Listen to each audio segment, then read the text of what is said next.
Hello everyone, welcome to From Combat Boots to Business Suits, the podcast brought to you by the Officers Association Scotland. My name is Jane Burns, I'm your host, and today I am joined by the wonderful Mr. Christian Jetuah. Welcome. Thank you very much for having me. Yeah, it's a pleasure to have you. Today's episode is kind of going to be a little bit different up to now, because we're kind of in the middle of shooting season 1. Up to now, I've been interviewing people about specific job sectors, but when we were talking in advance about doing this episode, you're someone that's had quite a interesting and, shall we say, peppered journey since leaving the military, and we thought that it would be great to do an episode centred around, don't worry, the right job is out there. And I'm looking forward to your insights on that, Christian. Great. Before we get started, of course, let's take it right back to your military days. Just give me sort of a brief overview of, when you joined, why you joined, your career in the army, and we'll take it from there. Thank you. Yeah, so back in the dim and distant past, so I went to Sandhurst in 2005 after university and joined what was the RGBW-LI at the time, which amalgamated to become the Rifles in 2007. Yeah. During my career, I went on 3 operational tours of Afghanistan and then left in 2013. I think one of the key highlights of my time in the army was being an instructor at Catterick. It was a post I didn't really want to go to at the time, but looking back on it when I was leaving, it was probably one of the most fulfilling periods of my career, getting to work with some great people, and as we all wanted as young platoon commanders, was having your own train set at the time. So, learnt a lot from some really great people who I'm still in touch with today. Oh, lovely. And so throughout that time in the military, did you join the military because you felt like that was kind of a driving force, like almost like a why, a North Star, if you like, for you? Yeah, very much so. Back in the days of all the exciting adverts of people jumping out of planes and seeing people doing exciting things, I was a pretty active young person. Mm-hmm. I know I didn't want an ordinary day job. I wanted to develop myself and gain a lot more experience in life, and the army was a way forward. Didn't come from a military background, but a big interest in military history, and saw what the leadership of the army was about, and that really attracted me. Also being quite sporty, enjoyed working in teams, getting down and dirty with things. So that has always been a big driver. And just out of interest, what did you study at university before Sandhurst? I studied English law. English law. Yeah. Oh, right. Okay. Okay, that's interesting. Just for obviously later on, when we start to get into your career path. Okay, so talk me through the reasoning for signing off. What was kind of happening for you in life at that moment? What made you go, do you know what, now is the time for me to step away from military life? Yeah, I think it was, looking back, quite a mature decision. I was just coming up to the age of 30, and it was a time where you have to realise, what does the future hold? Where's my ceiling? What do I want to be doing in the next 5 to 10 years? Operations were ramping down. I really enjoyed training and going on operations, but that's not, you don't always get to do what you want to do. Yeah. And I realised that possibly the earlier I got out, the better to start a new career, or seek different pathways. Didn't have children at the time, so it meant that there was fewer financial pressures to find something instantly or to do something that was going to be for the long term. So I knew I could understand more about the civilian world, leaving maybe slightly earlier than anticipated.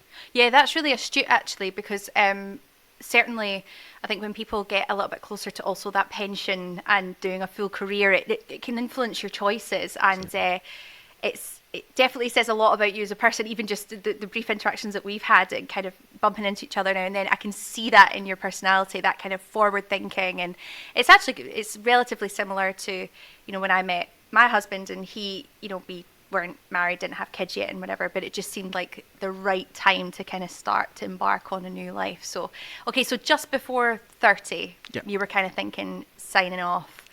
Yes. And did you, this is just purely my own ignorance of your life story, did you sign off in Scotland? Where did you sign off? No, it was down south, so was living in England, so was living in Woking, so just outside London.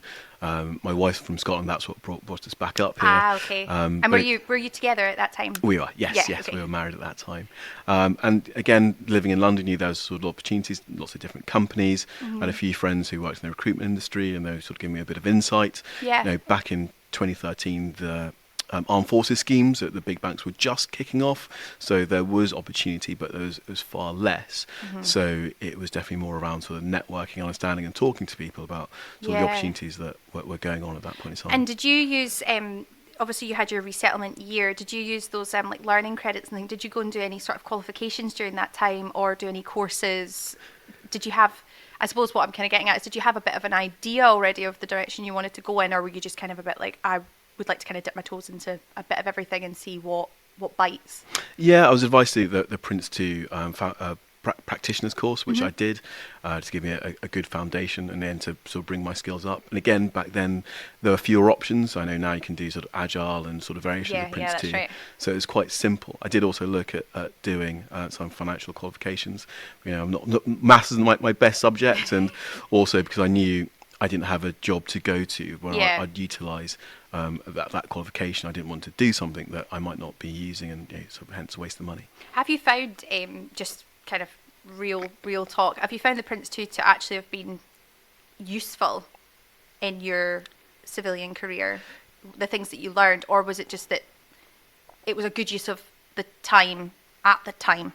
Does that make sense? Yeah, I'm glad I did it. I'm glad I did it rather than not doing it, because then it gives you a foundation, it gives you a talking point for interviews, especially in those early days when I was building up my experience. You could use the sort of terminology from the course to be able to talk about the sort of communications plans, project initiation plans within the interview. So it gives you that instant translation that would resonate with a future employer. Yeah, fair enough. Okay, cool. So let's have a think about the first role that you landed. How long did it take? I was particularly lucky. So when I initially left, through a bit of networking, I met a chap who worked for Mark Page, the recruiters. So I did an armed forces internship with them for sort of 4 weeks, which was great. Got me to understand the city and the recruitment landscape. But at the same time, a friend of my wife's actually, introduced her to a chap who's working at a place called Lloyd's Register. And again, an absolutely lovely company to work for in the city of London. They do shipping assurance. They just needed a project manager to come and help on projects. And so networked through that, went through a normal interview process, and landed the job, which was very exciting. Hey, listen, it's something that I hear quite often, actually, is that it's your network, isn't it, that you're kind of going to have the most success, or at least some quite quick success, because people can put you in touch, and people can also vouch for you, and they know you personally, and that sort of thing. So the interview process for that role, how did that go? Because obviously you'd just come from, a very institutionalized, your career progression is laid out quite clearly in front of you. How did you feel when you went into those first interviews, and how did you prepare for them? Yeah, lucky enough that the chap who was interviewing me, Jamie, he was ex-Royal Navy, so he understood the nervousness, but it was a formal process with a HR person in the room, and it was just be myself, understand, try and package up the STAR technique, making sure I bring in through the examples. Looking back at it now, probably if someone recorded it, I probably went too heavy on some of the infantry examples. And there's probably less need to do that, and probably try and be a bit more thematic. But they knew this is my first role out of the armed forces. It was pretty raw, so it wasn't going to be polished and talking about sort of IT systems and that sort of stuff. You had a bit of grace there in the process. And so you landed that role. Yes. Fantastic. What was it actually, just out of interest? So it was a project initiation with a learning system, so implementing a new IT learning system. So again, got really good exposure across the business, seeing all the different departments, working with IT, collaborating with sort of senior stakeholders, and it was one of those typical not really difficult, but when on leaving the army, you get your mission from the commanding officer or whoever. Here, I thought, went to see the chief of operations of the division. I thought, I can just go around the business and this is the plan. And it was really hard to get people to buy in, because everyone's busy doing other things. So it was quite a tricky thing to implement and try and get the stakeholder buy-in.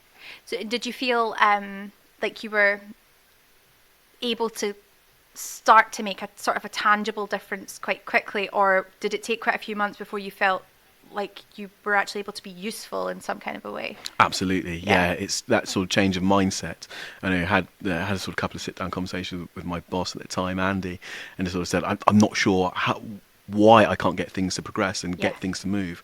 And I think I didn't think it was being honest or sort of being brave, but just the frustration built up in me so much. Yeah, but yeah. so I had to talk about it, and that's been Yeah. a good lesson to learn, to not let the frustration get to you. And if you are feeling frustrated, then it's probably something to speak to your boss about. And was it just a sort of a communication style difference?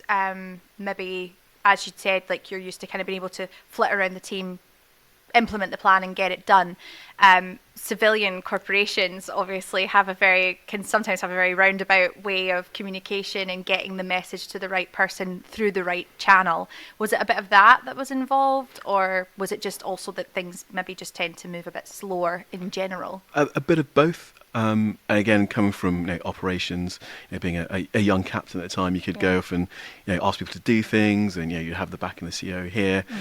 I definitely found the frustration that I thought I had my mandate, but you had to sort of negotiate with people, negotiate with their time, find space in their diaries, even to get that get that meeting in was the first challenge you had to overcome. Yeah.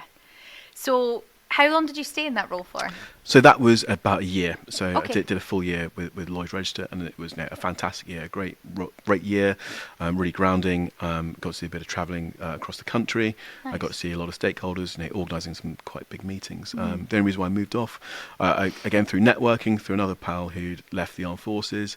I was working at PwC.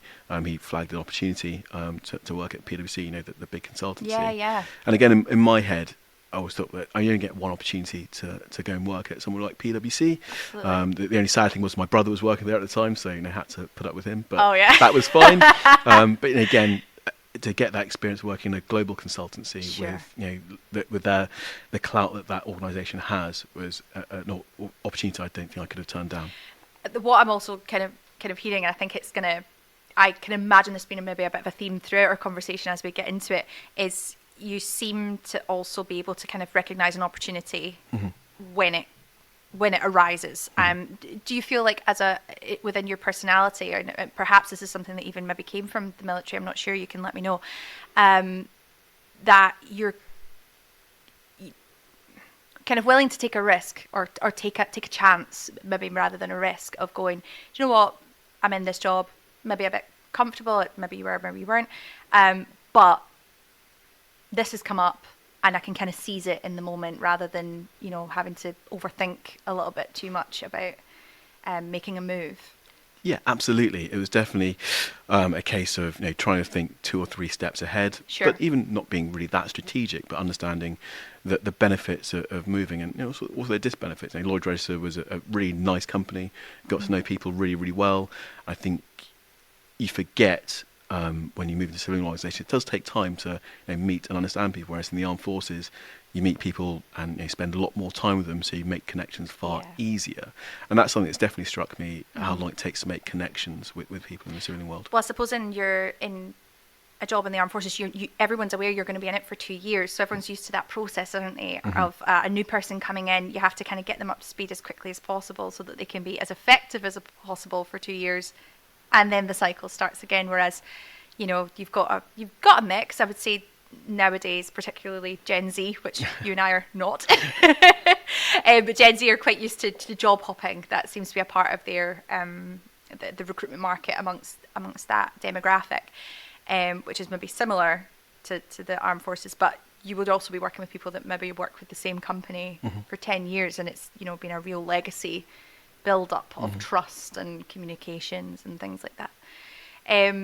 Okay, so you moved over to PwC. Yeah. What job were you doing there? Well, consultancy, of course, but what was the sort of specifics? Actually, it wasn't consultancy, it was resource management. Okay. It was managing sort of a group of accountants across their project. So again, getting to see sort of how a global organisation works. It's really fast moving, really high intensity, dealing with sort of senior partners, at a very established accountancy firm. Was very difficult. But I had one of the things that attracted me to that role was I had a team, so we had a team of 3 underneath me. So that was the first time I was getting back line management experience. So being somewhere in the middle and reporting to senior executives. So again, that's something that always has driven me on, is having line management responsibility, not because I'm some sort of narcissist, but it's helping to develop and coach and train other people, but also learning and working with other people is always Well, really it harkens important. back to jobs that you did in the military as well, doesn't it? Like, it's clearly something that you enjoyed. Yes. I suppose maybe put you back in a little bit more of a familiar territory where you have some people below you that you can directly then give, I guess, on a faster scale direction to, but then you're still doing that other side of it of trying to communicate to the people kind of above and get those plans implemented.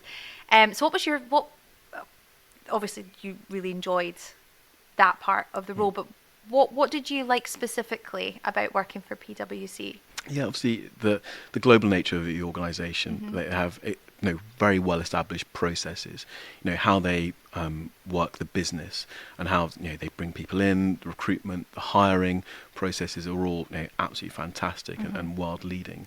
I think they have at least 100 people to apply for every job, and going through that sift and having that level of organisation is actually really, really impressive. And it brings into that mindset of it's fast paced, but it's very, very detailed. Obviously, working with accountants, you present an accountant number, they'll scrutinise that in great level of detail. It's making sure you have that level of understanding, and that really helps develop a level of detail there as well.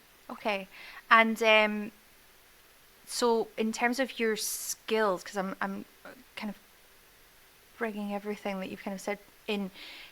What were the fresh and new skills that you were that you learned through that role that you maybe didn't get to hone in the job before? Yeah, Excel for a start.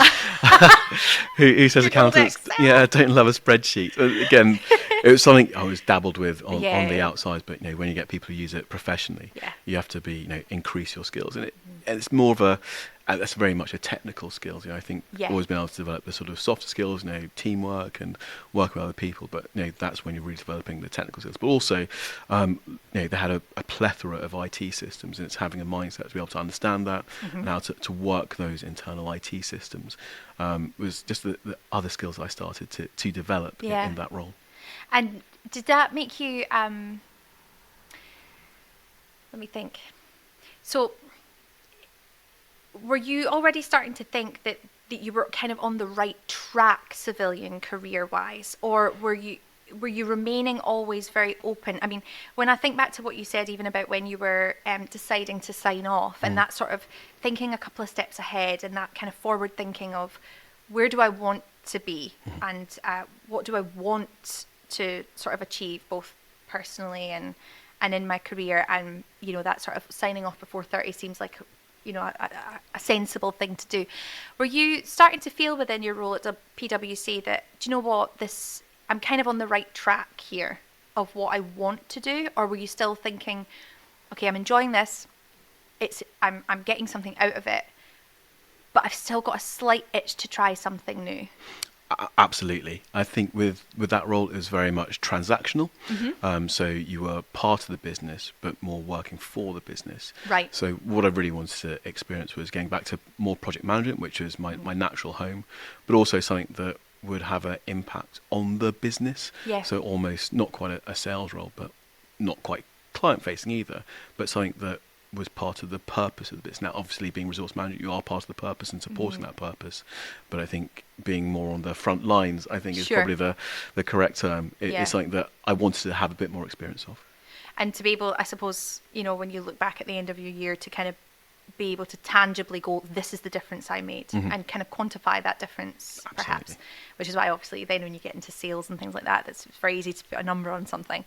Okay, so how long did you stay with PwC for? So again, that was just about a year. So yeah, seems to be about every sort good. of year, which is interesting. And then I moved on to a charity called Pause.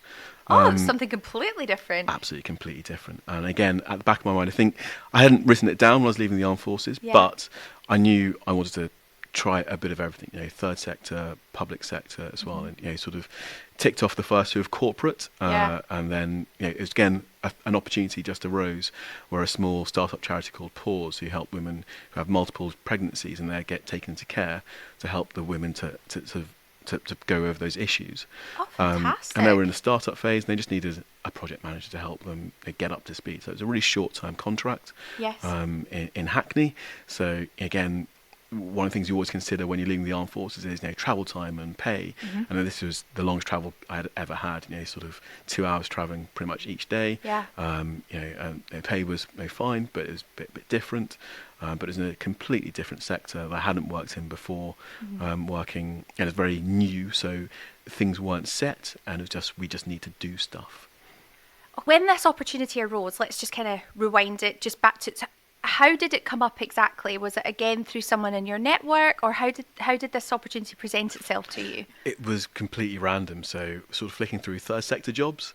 Okay, so you were actually actively just looking on more job just sort of having a look and casual seeing, browsing. it's something very different. So it wasn't sort of planning to leave, but it came up in the third sector jobs, and it was actually the role above the one I got. So it was the operations director. And I happened to have a chat with the CEO at the time, Sophie, and her father was a veteran from the war. And we sort of explained the experience and sort of what I'd been up to, and I think that did help to get the foot in the door. Again, it was a sector I didn't know anything about, issues I didn't have much of an understanding about at the time. In a very different place. Small budget, small team, the requirements were very different. But it was something that I think, knowing that short experience, even though it was for 6 months, I think it stood me in very good stead for all the other things I've done. Because when you go into such a small startup, everything's your responsibility. It's not a case of you can leave anything to it. So I was on LinkedIn at the time; it was just Twitter. Trying to understand how to send posts and that sort of thing. And that's never been my skill. But it was so interesting to understand that. Going to briefings and drafting packs so Sophie could go off to see ministers and then advocate on behalf of the clients. And also they were setting up different places throughout the country. So it was hugely fast paced at that time, and really, really exciting. Yeah, honestly, it's such a shift from what we've just been talking about before. And so, do you feel like perhaps, did you get a bit of that sense of that intrinsic why?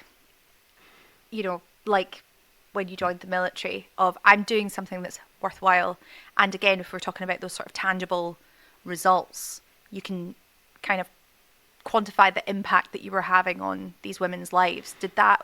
Was that a bit of a driver? Absolutely, there? Yeah. It's huge when you see the work the councils were able to do. The data that you could provide them, helping them to understand, what that data means. I was able to take the Excel skills I learned at PwC to be able to create dashboards that were useful and simple and just make people's lives better. And there's a direct impact making the social workers' lives easier, the staff's lives easier, and also the team to develop the funding material they're required to able to get further funding. And so again, you were kind of willing to take the jump into, because that's a bit of a jump into massively the unknown. And in terms of salary wise, did you, without getting into any ins and outs of it, was it a bit of a salary drop from where you were at PwC? But of course, with the chance to be more front-footed and, as you say, everything's your responsibility, so you had a bit more, or was it equivalent? And again, without getting into any sort of specifics, where were you sort of personally at this point then? Because obviously you and your wife, you'd got married, you were kind of moving on, that made that possible. Because the reason I'm asking is there might be a lot of listeners that are going, oh, that's all very well and good, but I'm kind of stuck in I've got a mortgage, I've got bills that I need to pay, I can't, it would seem perhaps inconceivable for some people to take that leap of faith into a different sector, and leave maybe a level of comfort. So I'd like to try and get into for anyone that maybe does have that niggle as to what the benefits were and where you were in your life at that time to be able to make that decision. Yeah, I mean, I won't sugarcoat it. It was a pay cut, especially, travel. For PwC, you used to get your ticket allowance, so that got taken straight out of your pay. With this, it was very different, so I had to pay for my train fare. Commute from Woking was expensive. It was an extra commute as well, so I started cycling and running to find ways around it. To bring that cost down. But again, it's something my wife and I had planned. We didn't have children at the time, but we made sure the mortgage was sensible and reasonable, and it was sustainable. Now, again, it does take sacrifices, and there's, looking back at it now, you sort of think, that budget could have been a bit tighter to make sure you understand what's going to happen. Again, I was on a fixed-term contract, a very short fixed-term contract, which didn't get renewed. But it's again making sure, having that plan in your head, going, well, actually, maybe it's 3 months' salary you need to save up, and then when you're looking for another job, it's cutting those costs down even further, to make sure that you can survive it and you are comfortable, rather than sort of worrying all the time. Yeah, and I guess because you knew it was a 6 month fixed contract, it was 6 months. Sorry, Yes. that's what you said. I guess it's what I'm kind of, and how I would look at it.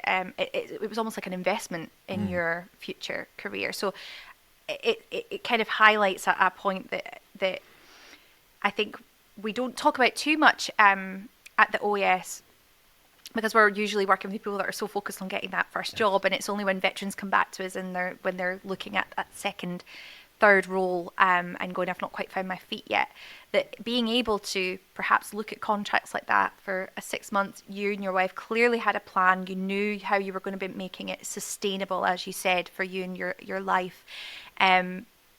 But would you say that those 6 months, what you were able to gain experience-wise and skills-wise, far outweighed that pay cut, and has that been a benefit to you moving into roles subsequently? Absolutely, yeah. I couldn't, if I had the time again, I would definitely do it again. Yeah. To understand how a small charity works, to bring different skills to the party, and be able to understand people and how they work in different sectors. Especially when it's something that's a personal drive of an individual, it brings a very different context to what's required than a larger organisation. Well, it's as you're saying, suddenly you were taking on a much larger commute, taking cuts in terms of travel and all of this sort of stuff. But when a job feels meaningful, and I don't need to tell any of the listeners that have been in the forces, but when a job is meaningful and it means something, you're willing to jump through those extra hoops, aren't you? Absolutely. To get it done, and to just feel like what you're doing Absolutely. is worth something. Absolutely. And there's a wonderful team I worked with. So the CEO, Yvonne, so we're still in contact. Again, that drive and determination, the experience she brought from the third sector of funding proposals, it's something, when you pick up things through osmosis, it's one of those lovely things. You understand how people work and what's good and what's not so good as well, and how to manage people from different backgrounds and roles. And I'm kind of jumping ahead in the timeline, but do you see yourself perhaps going back into the third sector maybe later on in your career, as you're kind of maybe getting towards the end of your working life? Is that maybe a diplomatic way of putting it? Seeing as I'm 41 now, it's maybe not so far away now. But no, I mean, yes and no. I'm involved in as a trustee for a few charities, which I think helps with that sort of aspiration as well. Sure. So still getting that understanding of the third sector and helping in a different way. Yeah, fair enough. Okay, so your 6 months fixed term are up. Were you, during that 6 months, because you were aware that it had a time limit on it, were you kind of also putting feelers out at the same time for what your next job would be, or were you just so in it that then the 6 months were up and you were like, now I need to start again? How did that go? Honestly, probably more naive than anything else. Sure. And looking back at now, it's good to have that plan. So after that, the contract ended, and then I was looking for a job, so it had a gap in my CV. Did you kind of think, because you'd done a couple of roles before, that it would be easier to then walk into another job after the contract? Absolutely. Yeah. So again, that's a life lesson learned there, to understand. You don't just walk into another job, even though people say, oh, you can walk out one job on a Friday into the Monday. You've got sort of the time it takes to do background checks is at minimum a month in most respects. So you've got that, then interviews and all the other process that goes behind it. Yeah. So it's understanding that minimum it's going to be 3 months potentially. How long was that? Was it a 3 month gap for you? I think it's had about 2 months at home, so Okay. it was quite. In a way, it was nice to again to reflect after, because I didn't really have an air gap between the time I left the army to starting at Lloyd's Register and then moving on. So it was nice to have that air gap. Yeah. And so 2 months at home, actively job seeking, Yes. I guess. And what happened?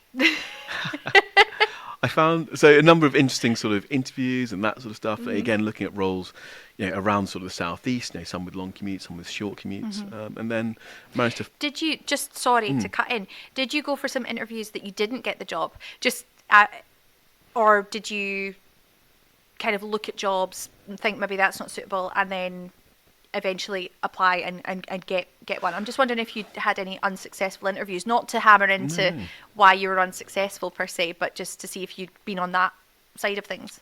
I think looking back on it, there was more. It's more of a case of interest from recruiters. Again, looking at contracts. Sure. Mm-hmm. So you hear from people, and suddenly it goes quiet. Right. So there's a couple of those involved. So I think I had a couple of face-to-face and conversations, and then sort of waiting for something else to happen, and then people go quiet. So and how does that feel? Because I think a lot, perhaps some of the listeners and viewers will have had similar things happen where recruiters reach out and it seems like, oh, brilliant, this person's going to find me my next role. And then, quite often that can peter out into silence or as the kids would say these days, ghosting.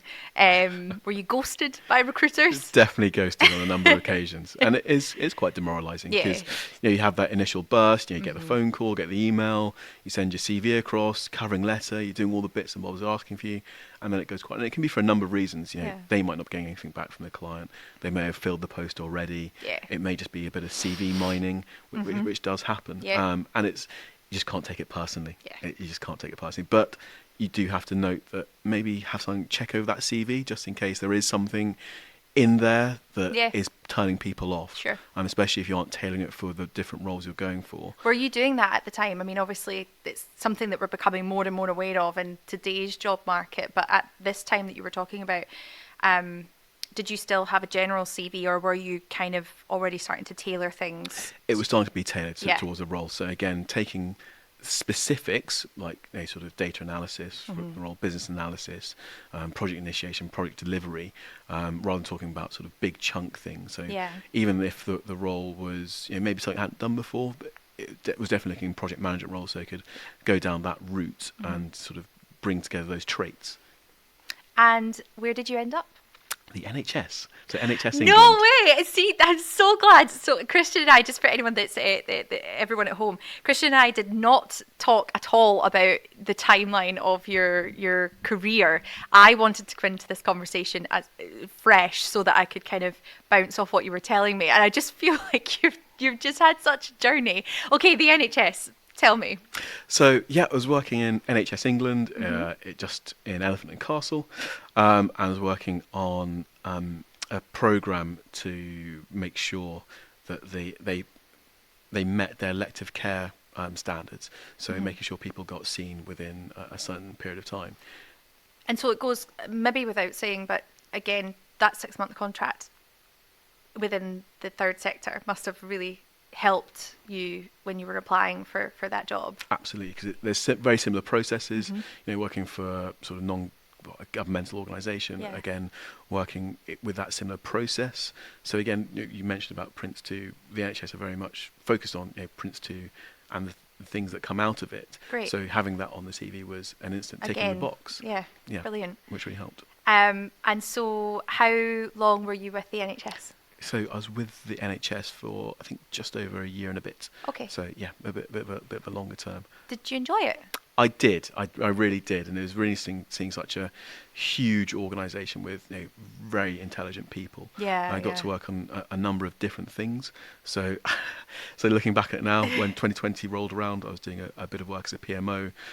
Were you with the NHS? Yeah. When? No, so just before. Just before this COVID. This is 2015, 2016. Okay, right. And I was working on an infectious diseases project with one of the sort of the best brains in the UK on infectious diseases, and they're talking about a pandemic and how that would have been sort of dealt with, and went through a scenario as well, and it was a full suite of scenarios. So a video, they had sort of BBC reporters and how everything would have run. So it was fascinating to That's incredible. see how that worked. I mean, I must admit, the NHS is one of those organisations that you would just love to be a fly on the wall, wouldn't you? Because it's just so huge and such an integral part of all of our lives. Absolutely. Okay, so you were there for over just a year and a bit. Was in terms of the journey leading up to then joining the NHS, what skills did you learn in the NHS that you hadn't perhaps used before in any of your roles? That's a really good question. It's a very different type of organisation, very much more governance based. Sure. So very much for having proper records of decisions. Mm-hmm. So again, it's a bit like the military in that respect. Every meeting's agendaed, every meeting is noted. Because I suppose Okay. the patients and the users of the NHS can ask Yeah. to see why that decision was made. So Mm-hmm. again, going from very fast-paced organisations where you need to get stuff done to having minutes set out, agendas written, who said what, where it was said, why it was said, Mm-hmm. was again almost going back, but a very good learning curve as well. All right. So you're in the NHS. You've kind of been witnessing these this project around infectious diseases and pandemics and all this sort of thing.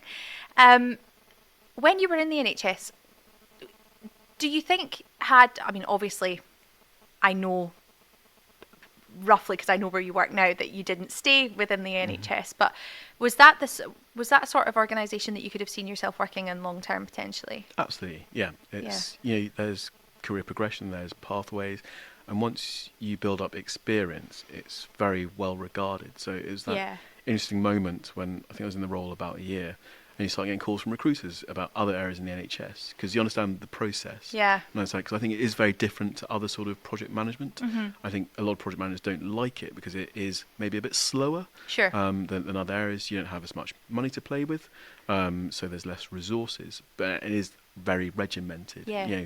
They are very good with their project stage gates. So as a project manager, if you like the sort of going through project stage gates, the very formal representations, which most companies do, then the NHS is a very good organisation for that. And thinking about our audience specifically, do you actually think that it is a good career option for veterans? Absolutely. Absolutely. That it suits the mindset, perhaps. Very much so. Doing things for the wider society as well. Mm-hmm. Things that will affect your parents or your loved ones, Mm-hmm. and especially on the elective care program, that was something that does affect us all. Yeah.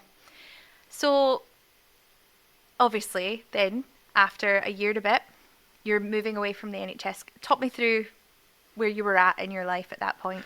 Yep. So, gosh, probably about sort of mid 30s, and always had a hankering to look at consultancy. So obviously done the time at PwC, and definitely wanted to understand what that felt like to be client facing. A very good friend of mine worked at Capco since he left the armed forces in 2013, and sort of raved about it, and I'd seen what Capco were doing, and also to get more involved in the technology side of life. And Capco, again, a fantastic organisation. They do an excellent programme for the armed forces, an excellent training programme, and I just wanted to throw my hat into the ring. And that hat in the ring led to a job offer in 2017. Were you still in the NHS when you received that job offer? Yes, I was. Okay, yeah. so there wasn't like any sort of gap or anything there.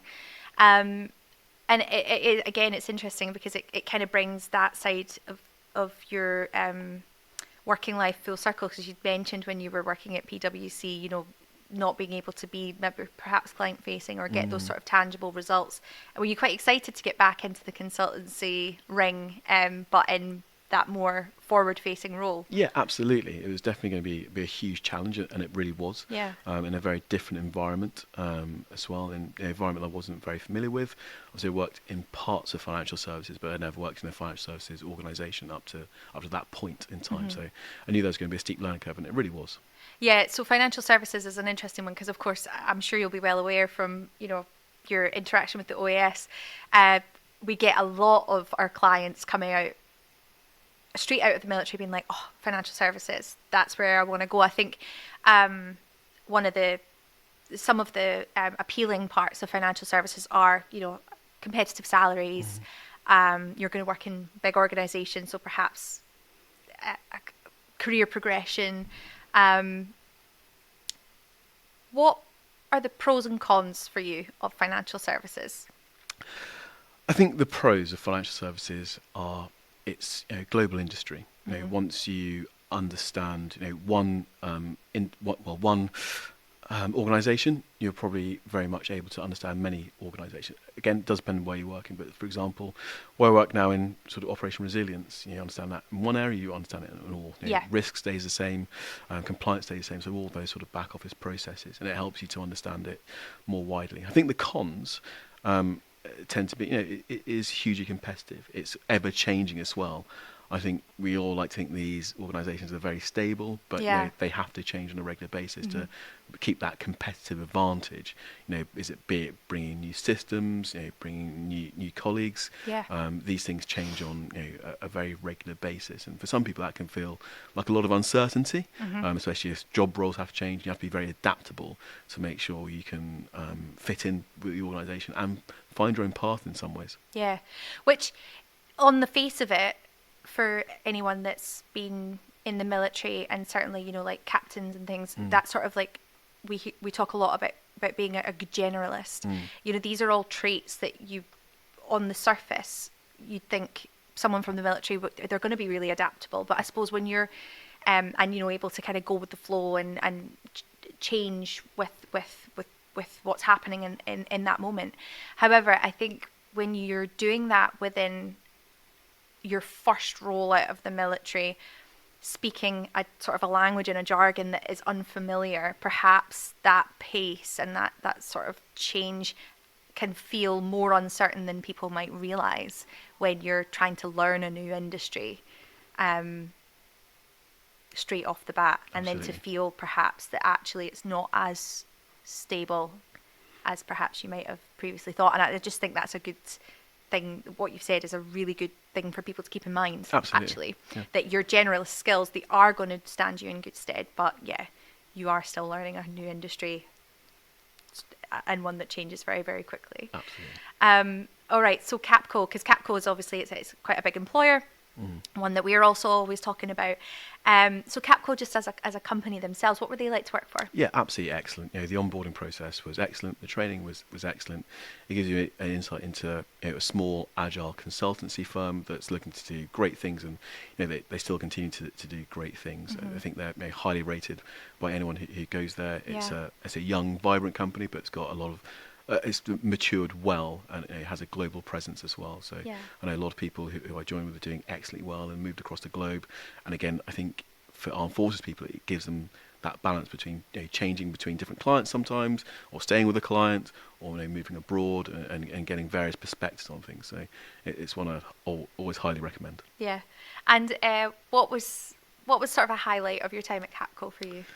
I think it's some of the people I met. There's a couple of people I worked on the projects who are still really close with. Oh, nice. I know we talk about our time on the project, good, bad, and different. But just getting meeting some really good people. Yeah. And how long were you there for?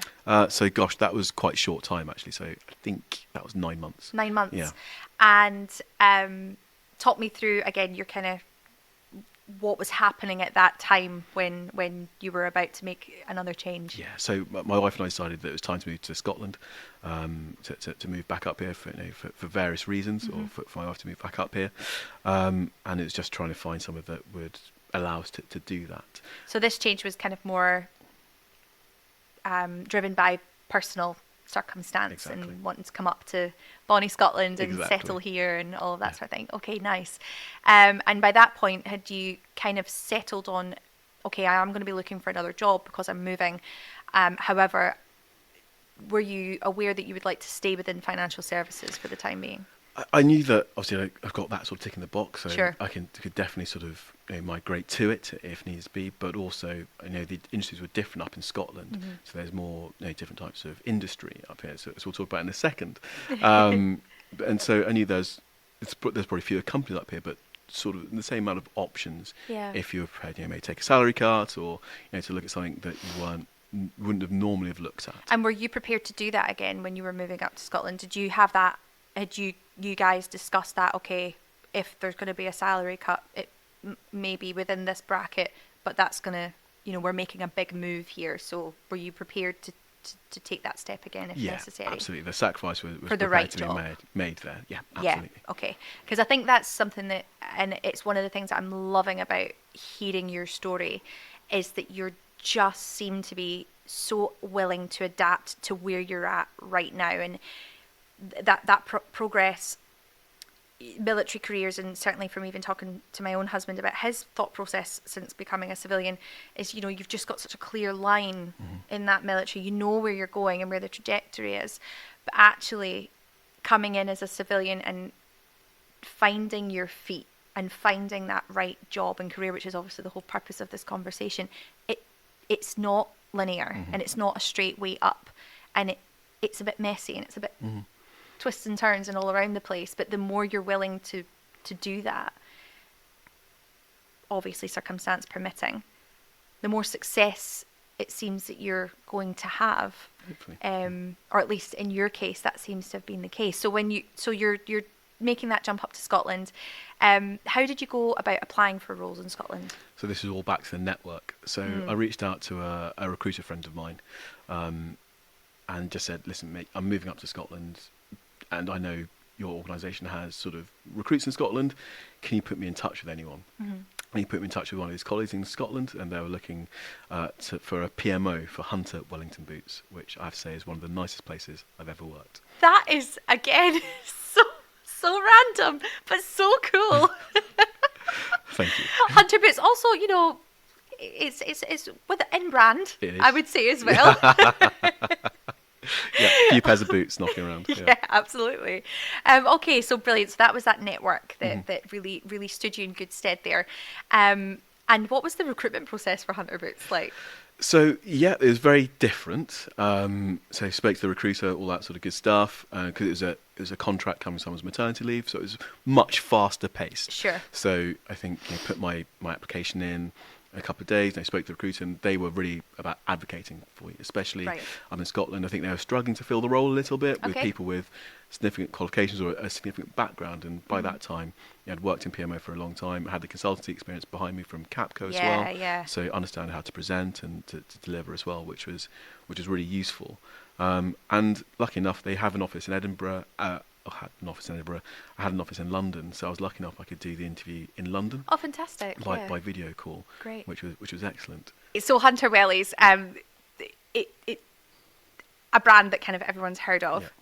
Tell me about it. How was it?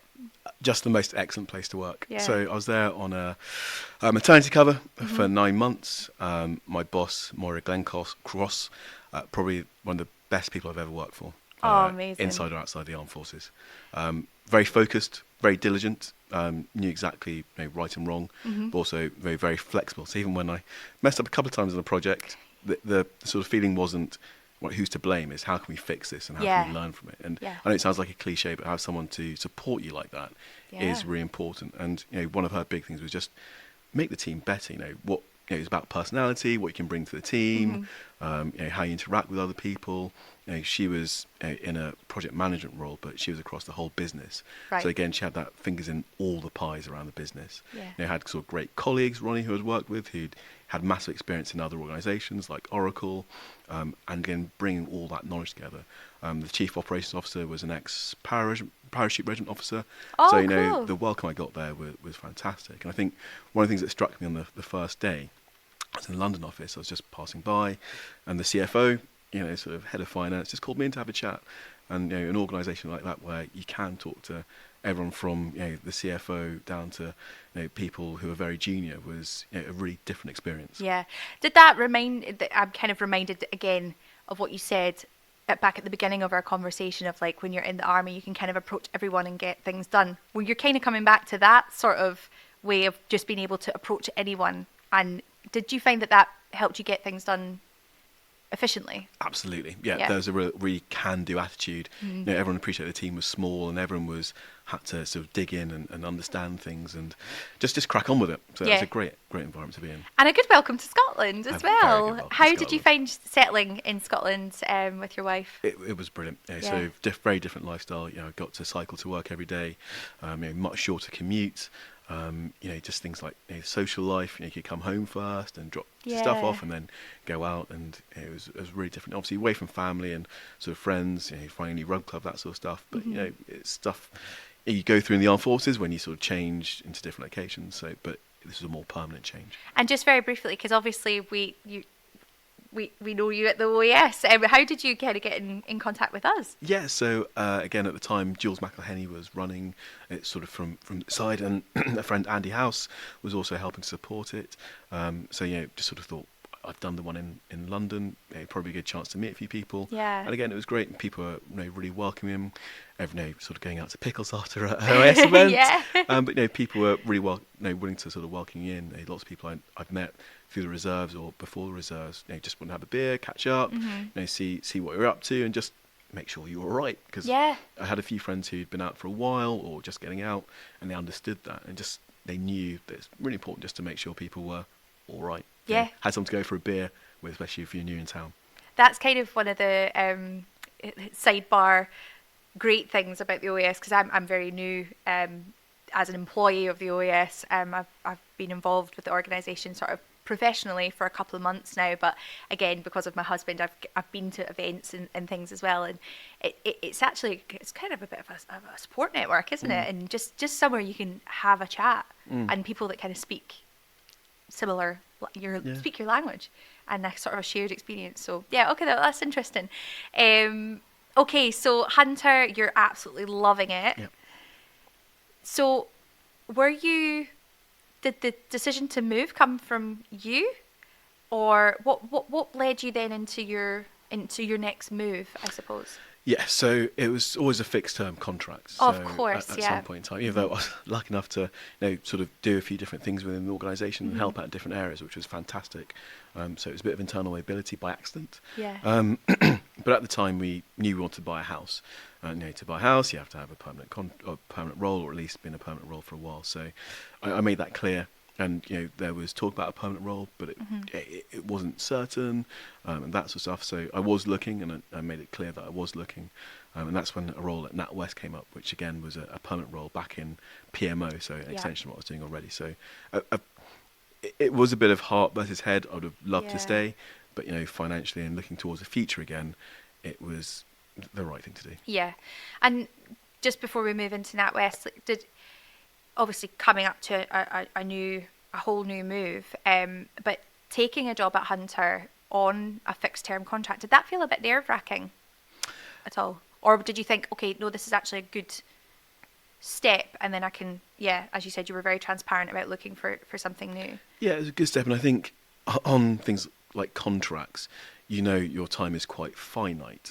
So you go in, you work hard, and either to make a good impression or to move on as quickly as possible to gain that experience. And again, I think it's probably something people from armed forces backgrounds don't quite understand, that contracts can be quite helpful, and they're not all the sort of high value, £500, £1,000 a day.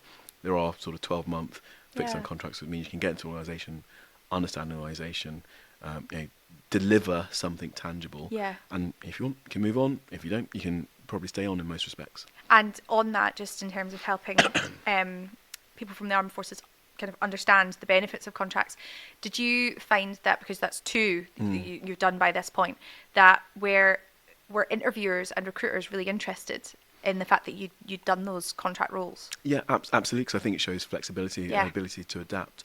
I think talking to friends of the armed forces who've been in roles for a number of years in the armed forces or outside, they obviously looked at it with a bit of scepticism, like, oh, you've changed roles quite a lot. But I think at that point in my career, change roles was probably the right thing for me to do, accidentally or not accidentally. And I think it's something you shouldn't really be afraid of. Again, it does depend on your stage in life. Of course. So NatWest. God, we've really taken a journey here, Christian. I love it. NatWest. Tell me briefly about your time at NatWest. Yeah, so in NatWest, I started off in PMO and technology. So again, coordinating the projects, which was probably one of the biggest challenges I've had. So it was across 10 technology work streams in the technology stack for the bank. So again, not a language I was sort of familiar with, so I had to get up to speed with learning about sort of technology stacks and payments and how the banking system works under the bonnet, payment engines as well, which again still blows my mind. Yeah. But again, something to get yourself stuck into really well, and again a great set of colleagues to work with. And it was the first time I had the opportunity to work with the Armed Forces Network, so Jules McHenry and the Armed Forces Network there as well. And did you feel quite drawn to being a part of the Armed Forces Network and kind of giving something back as such? Absolutely. Again, I think I noticed about 6 months in, I didn't really have a wide network across the business, and obviously I volunteered for the Armed Forces Network to help out, but also involve myself with other networks as well to get a greater perspective across the business and introduce myself, and which was just a nice way to meet people. Yeah, yeah. We've skimmed over NatWest a little bit because I think that it would be such a crime to and a disservice to your current employer, which is of course Aberdeen, not to talk a little bit about your time with them, which leads you of course to the present day. And also Aberdeen is a company's, it's a name that comes up frequently with us at the OAS. There's a lot of interest in what they're doing, and certainly for ex-military looking for their next career, Aberdeen is quite a hot topic. So tell me about your job at Aberdeen and what they're like to work for. Yep, so I found the role through a friend, Chris Watson, who's an ex-RSM at Two Rifles and who's working in Operation Resilience. So that's a regulatory requirement. They need someone to implement a regulation, which is something I've worked on at NatWest. And yeah, went through the process and joined with a peer of mine on back in July 2021. Nice. So my role there is looking at Operation Resilience and implementing a regulation. So again, get to see a lot about the business, how it operates, and how to make sure it meets those regulatory standards. So it's quite exciting, quite fast moving, especially when we implemented the team. So had quite a large team to manage and to deliver. So it's been good fun. And I'm kind of piecing it together in my mind from everything. So from 2021 to now, so that's the longest position that you've held, which is, that says a lot as well. Absolutely. About how comfortable you are there. And do you think that's also what you were saying personally about, moving up to Scotland, different phase of life? You have a daughter. Yes. Do you think that's also made you feel a bit more like settled and happy to stay with the company and feeling quite happy where you are? Yeah, absolutely. I think as those things in life change, it does change your perspective. I was lucky enough to get 6 months paternity leave, which is an excellent perk. Oh, that's amazing. It is, isn't it? And you think about those sorts of things, those sort of advantages and sort of long-term prospects. Aberdeen is a well-established company in Edinburgh. It's been around for ages. It's got excellent prospects, and you get to learn a lot. It's a name that carries weight with it, but it's also a place that has great people to work with as well. Yeah, and actually, funnily enough, the first time that we properly met each other, because Aberdeen was hosting Poppy Scotland for the selling poppies in Edinburgh ahead of Remembrance, and I was there with my husband, ready to sell the poppies, and we met each other because you guys were facilitating that, which was really, really nice. Aberdeen, do they have an Armed Forces Network? They do, yep. So I'm lucky enough to be co-chair of the Armed Forces Network at the moment. And again, it's the ability to support people who are coming out with advice. As I mentioned, Chris Watson, he works a lot with the PRU to make sure people have that understanding of what it is to work in a financial services company. Obviously very supportive of Remembrance Service. We hold a Remembrance Service every year, which is really well supported, getting back on its feet after COVID. But also, the organisation recognises those skills that we bring. Obviously, there's lots of people with more technical skills, but they've employed people with our armed forces background who may have had a couple of turns of the wheel already and had a bit of experience, but still recognise that ability to deliver and bring those transferable skills to the organisation. So this has been honestly such an interesting conversation, and you have had such a journey to get here, and my hope with us having got into really the ins and outs of all of those jobs and your entire career span post-military is, I would like to hope that anyone, particularly veterans that have maybe been out and done a few civilian roles and perhaps feel like they haven't quite found that thing that makes them tick yet, is that to take a little bit of fear out of just trying something new or going for a short-term contract or looking at a different sector to what you're in. You're not necessarily pigeonholed by the choices that you've made in your resettlement journey previously. We've all got long working lives ahead of us, especially nowadays. So what would be the sort of main advice that you would give to people who've just signed off, but I think based on the conversation we've had, more people that have been in a civilian career for maybe a year, 2 years, a number of years, and are just feeling like perhaps they need a change? I think for the first sort of segment there, the people who have just signed off, have that good wide look around about what you want to do. If you have an interest in something, maybe look to a company like that. So if you're into computer games and you're in Edinburgh, look at someone like Rockstar Games, and because that might be the ultimate place that you want to work. But you feel you have to go to financial services. Yeah. You can do things that you enjoy.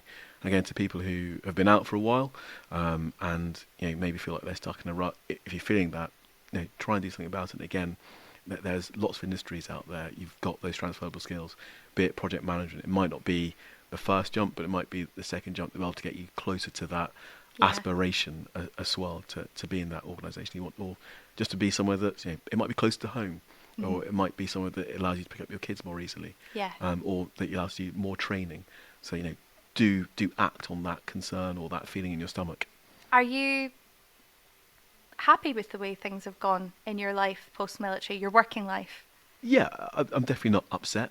There's definitely been some rocky moments, and moments where you're thinking, what on earth is going on here? Why is this not going better? What could I be doing better? Yeah. But looking back, you go, I've learned a huge amount about myself as well, and about how to interact with other people, how to deal with problematic situations, and how to deal with success at times, which has been nice. Yeah. And then just how to think about the future as well. Mm-hmm. And something that we haven't actually touched on, and we won't get into, but I think is worth mentioning, you are actually studying a law qualification on the side, just to enrich yourself further. Is definitely, I guess, what by bringing that up, it's like just constantly looking for new skills and new strings to your bow, I guess. Is that what you would take from that? Absolutely, yeah. Probably a bit of a glutton for punishment to do Scottish law as well as English law. But, goodness. it's something that's been in the back of my mind for a long time. And I'm not one of those people who's massively into math, but I know sort of writing is more my thing, and advocacy, and it's really interesting to learn more about Scotland as well. Yeah. How business works, and maybe in the world I work in with the regulatory environment I work in, I think it's always handy to have that understanding of regulations and how to interpret them, and how to advocate as well on behalf of an organisation. So Christian, I'm going to ask you now the question that I ask all of our guests.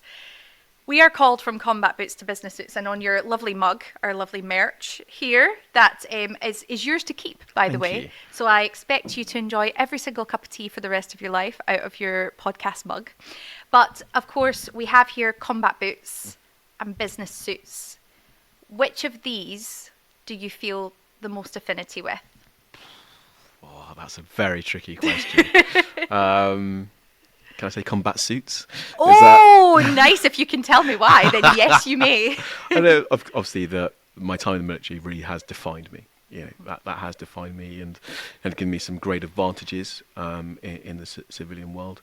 But now I've been out longer than I was in now. I think I feel very comfortable in a suit. Yeah. And I think one has led to the other. So I think it's definitely a combat suit. Love it. Love it. Christian, thank you so much for your time today. This has been an amazing conversation. I cannot thank you enough. And to all of our guests at home, I hope that you've enjoyed this conversation. If you have any specific questions, please drop a comment below, no matter where you are listening or watching this podcast. If you have any specific questions for Christian on his wealth of experience, please also send them in to us and we will pass them on to Christian. You can also sign up for the OAS. You can come to any of our amazing events, and we will see you next time. Thank you. Bye-bye.